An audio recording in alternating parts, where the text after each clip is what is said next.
सनातन धर्म के अनुसार समय चक्र को 4 युगों में बांटा गया है। सतयुग, त्रेता युग, द्वापर युग और कलयुग।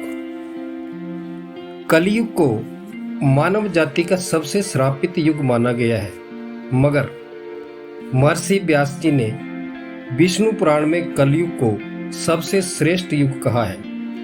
उन्होंने ऐसा क्यों कहा है, इसके पीछे क्या राज है, आज हम इसी को जानेंगे।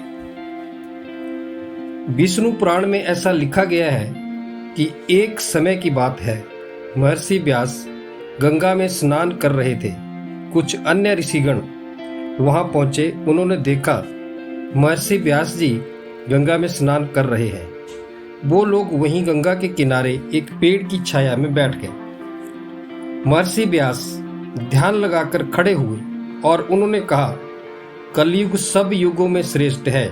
यह बात सुनकर पेड़ के नीचे बैठे ऋषिगण आश्चर्यचकित हो गए, क्योंकि उन्होंने तो सुन रखा था कि कलयुग सब युगों में श्रापित युग है, क्योंकि इस युग में धर्म का सिर्फ एक ही पैर है। लोगों की जुबान पर कुछ और होता है, कर्म में कुछ और ही होता है। ऋषियों की जिज्ञासा बढ़ती जा रही थी।